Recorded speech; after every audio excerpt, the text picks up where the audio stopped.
அனைத்திந்திய அண்ணா திராவிட முன்னேற்ற கழகத்தை பார்த்து விடியா ஸ்டாலின் அரசு அஞ்சி நடுங்குகிறது. எந்த வழியிலெல்லாம் அனைத்திந்திய அண்ணா திராவிட முன்னேற்ற கழகத்துடைய தொண்டர்களுக்கும் தலைவர்களுக்கும் நெருக்கடியை கொடுக்கலாம் என்று யோசித்துக் கொண்டிருக்கிறது. அதனுடைய அடிப்படையில் தான் இன்னைக்கு அதிமுகவுடைய மாவட்ட செயலாளர் அண்ணன் அம்மன் அர்ஜுனன் அவர்களை வீட்டில் லஞ்ச ஒழிப்புத்துறை ரெய்டு நடத்திக்கிட்டு இருக்கு. செந்தில் பாலாஜியினுடைய தம்பி இன்னைக்கு வரையும் கண்டுபிடிக்க முடியல, எங்க இருக்காங்கன்னு தெரியல. காவல்துறையை வச்சுக்கிட்டு வேடிக்கை பார்த்துக்கிட்டு இருக்கு இந்த விடியா பொம்மை முதல்வருடைய ஆட்சி. ஆனா அதிமுக காரங்களை மட்டும் பார்த்த உடனே ரெய்டு அடிக்கிறது. இது என்ன, எந்த வகை நியாயம்? இதுதான் உங்களுடைய அரசியலா? இதுதான் உங்களுடைய திராவிட மாடலா? இதுதான் உங்களுடைய எந்த மாதிரியான அரசியல் இது?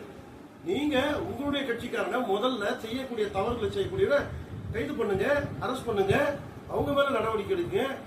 அதை விட்டுட்டு அதிமுகவுடைய தொண்டர்களை பார்த்து தலைவர்களை பார்த்து ஏன் அஞ்சி நடுங்குறீங்க? ஏன் உங்களுக்கு இந்த பயம்? 2026 மாண்புமிகு எதிர்கட்சி தலைவர் புரட்சி தமிழர் எடப்பாடியார் ஆட்சிக்கு வந்துருவாங்கிற பயமா? மக்கள் தயாராயிட்டாங்க உங்களை வீட்டுக்கு அனுப்புறதுக்கு.